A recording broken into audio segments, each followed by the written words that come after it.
Сәлем достар! Шаш өсірудің 8 жолы. Көптеген ару шашты мықты етіп, тез өсіретін маска қоспалар іздейді. Сондықтан назарларыңызға шаш өсіретін 8 әдіс ұсынамын. Шаш қию, шаш ұшталып кетсе өте баяу, не мүлде өспейтін естен шығармаңыз. Сол себепті шашты мейлінше жиі қиып тұру керек.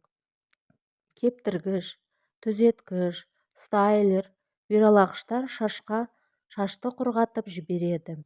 Сол себепті шашты 3 айда бір рет қиып тұруға кеңес беремін. 1-2 сантиметрге қысқартып тұрсаңыз, шашыңыз тез өседі. Маймен уқалау. Шашты қалыңдатудың оңай жолы басты жылы маймен уқалау. Ошаған немесе майсана майын пайдалануға болады. Ол үшін майды қыздырып, басыңызға жағыңыз. 15-25 минуттан соң шашыңызды жуып тастаңыз. Бұл әдісті 2 аптада бір рет қайталап тұру керек. Ақуыз құрамында ақуызды бар дәрумендер емдік қасиетке ие. Бірнеше жұмыртқаның сарысын ағынан бөліп алыңыз. Ақуызды шашқа жағып 30 минуттай күтіңіз. Содан соң жуып тастаңыз. Нәтижесін бірден байқайсыз. Бұл масканы араға 2-3 апта салып қайталап тұрғаныңыз абзал. Су ішу. Күніне 8 стакан су ішетін болсаңыз, бүкіл ағзаға пайдасы тиеді.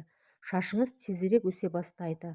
Шаш тарау. Шашты күніне 4 рет тарап тұру керек. Ол шаш фолликуласын тезірек өсуге итермелейді. Протеин күнделікті жейтін тағамымызды да шашқа әсер етеді. Ақуыз шаш фолликуласын қалыпты қызмет етуіне көмектеседі. Ақуызды тағамға ет, балық, сүт, банан жатады. Картоп, В дәруменін көбейтіңіз. Шашыңыз тез өсетін болады. Картопты үккіш арқылы үгітіп, маска дайындаңыз. Шашқа жағып 15 минуттан кейін сусабынмен жуып тастаңыз. Осы әдісті қолдансаңыз, шашыңыз қалың әрі тез өсетін болады. Маған тіркеліп, лайк басып кетіңіздер. Рахмет!